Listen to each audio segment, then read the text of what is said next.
Dumako muna ho tayo dito sa lalawigan ng Cavite. Ating makakausap si Police Lieutenant Colonel Ryan Manongdo ng Tagaytay Component City Police Station. Sir, magandang umaga po.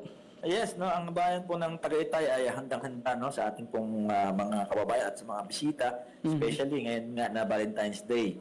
Actually kaninang madaling araw nung nag-ikot-ikot tayo, gising na gising kahit alas 2, alas 3 gising na gising po yung mga tindahan po ng mga flowers po natin at prutas. Kung kayo po ay familiar dito sa may Tagaytay. At kahapon nga rin ay nag-ikot tayo sa mga kilalang mga establishmento at mga prominent na mga dinadalaw na lugar dito at nakita natin na handang-handa na rin, no? Pati yung mga decorations nila and even their mga parkings and securities. Sir, matanong ko lang sir, yung ating mga kapulisan sir, meron na pangaharanang ginagawa sa mga kalsada. Nakita ho namin sa isang Facebook Live. Ano ho yung purpose nito sir? Actually, taon-taon naman natin ginagawa ito, no?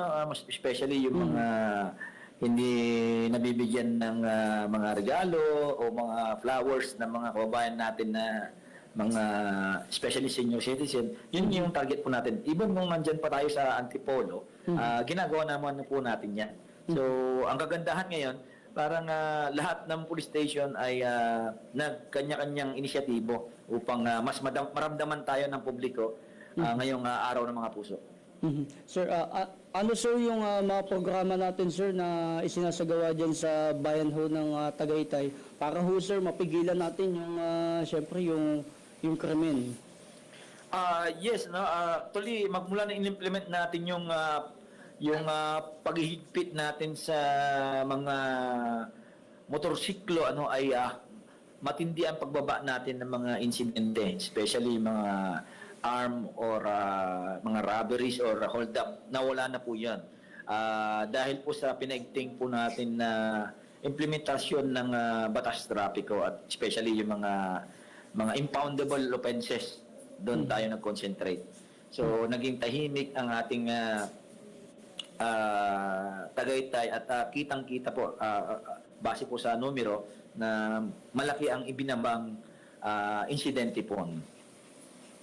Talagang napakaganda sir. Kumusta sir yung coordination natin sa mga barangay sir para mismo sila makatulong din sa ating kapulisan? Yes, no, malaking bagay po talaga na kakampi natin ng komunidad, especially ang mga barangay officials. Kasi sila yung talagang nakakaalam kung ano yung nangyayari sa kanilang ground. At especially yung mga barangay captains kasi dito kasi medyo close pa yung mga family ties. Parang mayroon pang term dito na mga isang tubo lang, gano'n. Halos magkakamag-anak yung mga isang streets, gano'n. So, mas manageable na mas madali siyang i-manage ang peace and order kasi halos magkakamag-anak yung mga nakatira dito. Talagang napakalaking tulong nun sir. Kasi yung ating mga barangay, kumbaga kuminsan sila ho yung nagto-turn over sa PNP para ho mapanatili natin yung peace and order. Tama ba ko sir? Yes. Actually, nagpapalitan din kami kasi pag may mga insidente rin na pang barangay din lang, pinapasa rin natin sa kanila. Yung, kasi nga, para mabawasan na yung inaakyat natin na kaso sa prosecution o sa prosecutor's office at lalo sa korte. So, may mga bagay kasi na mga malilit lang naman na pwedeng pag-usapan sa barangay level, binababa natin sa kanila kahit na kami ang tinawagan. Sir, kukuha lang ako ng reaksyon mo sir regarding dun sa sir, napakalaking tulong ho daw ng inyong pagbibigay ng mga tips sa ating mga kababayan dun ho sa inyong Facebook page. Maraming salamat naman po. Actually, ginagawa ko po ito kasi nakikita ko po na isang responsibilidad din sa atin po na may mga na-experience tayo na ako kasi mga 10 years na lang tayo sa serbisyo. So, nagtatanim tayo na yung mga second generation, third generation na papalit sa amin ay mas magaling pa sana para mas maging responsive sila at mas panatiling mas tahimik yung komunidad natin pag sila naman na ang namumuno. Tsaka sir, mabilis na nakakapag-report kung minsan sa social media pinadadaan yung mga crime na mabilis natin na-adapt, di ba sir? Yes, alam na alam niya, nung nagkasama tayo dyan sa Antipolo, no? May mga insidente tayo, yung mga banggaan, yung mga robbery incident. Nasusolve natin dahil sa nakikialam o nakikiisa ang publiko pag napapanood nila yung mga CCTV na pinopost natin, nabibigyan tayo ng mga informasyon at timely na responses para masolve natin yung mga krimen na nangyari. Sir, doon naman sir sa sinasabing paano natin isinasagawa yung transparency and accountability dyan ho sa ating mga kapulisan dyan ho sa Tagaytay. Yung transparency natin will record na, no? Lahat kasi ng activity natin na naka-report yan eh.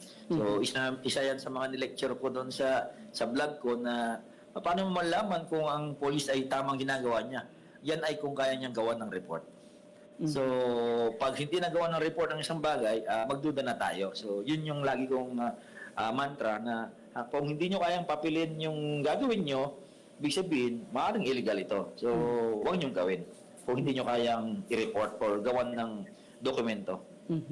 Sir, ano yung magiging mensahe mo dun sir sa mga kumbaga mga pulis sir talagang magmamatigas sir? Ano yung magiging mensahe mo sir na hindi susunod? Yung mga pulis natin na nagmamatigas, na nabalitaan naman natin na dire-diretso yung mga inyangaring insidente na involve yung mga kapulisan, mga hazing, mga maling practice sa illegal drugs, no? Sana tanggapin, sana ma-realize nila na hindi kami prone sa mga ganyan, no? So we are susceptible sa mga kaso. So mahalin niyo yung serbisyo niyo, mahalin niyo yung apelyido niyo. Wala nang dahilan para hindi natin mahalin ang PNP at ibigay ang totoong serbisyo natin kasi mahal na tayo ng PNP, ng gobyerno natin. Binigay niya na yung mga benepisyo namin, pinatasan niya ang sahod, lahat ng mga benepisyo and everything. So wala na pong dahilan na magmamatigas tayo. Wala na tayong ibang gagawin kundi suklian natin ito ng tamang pagsiservisyo sa mga kababayan po natin.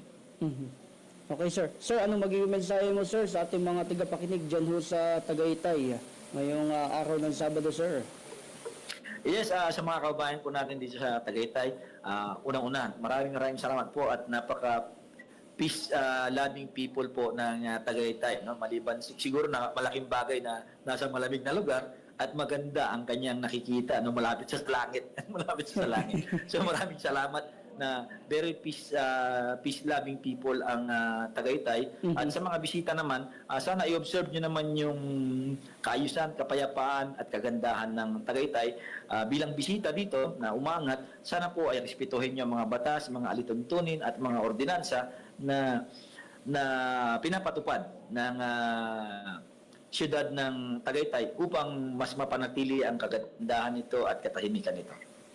Maraming salamat Police Lieutenant Colonel Ryan Manongdo mula ho dyan sa Tagaytay Component Police Station. Sir, maraming salamat sa oras. Happy Valentine's. Maraming salamat DJ. Happy Valentine's. Salamat sir, mabuhay kayo. Ayan o, tinapakinggan si Police Lieutenant Colonel Ryan Manongdo, ang naturang hepe ng Tagaytay Component City Police Station. At talagang kung makikita nyo, napakaganda ho ng naging paliwanag ni Colonel Manongdo. Alam nyo ho, itong si Colonel Manongdo, matagal ho kaming magkasama. Biruin nyo ho nung ako ho nasa field pa, talagang kami yung mismong nangungulit sa kanya kung sakaling may mga kukunin kami report. Kahit oras ng gabi, hindi ho tayo hinihindian nitong si Colonel Manongdo. Talagang yung Antipolo ng mga panahon talagang ng panahon ng road rage, yan ho, panahon ho ni Colonel Manongdo yan. Talagang agresibo yung ating kapulisan. At talagang nagpapasalamat ho yung ating mga kababayan, maging ho ngayon mula ho dyan sa Antipolo sa napakagandang serbisyo na ipinakita ho ni Colonel Manongdo. Alam nyo ho, mahaba pa sana yung aming magiging kwentuhan, Tulad ho nung kanina, nagpuputol-putol yung aming signal. Kaya talagang ating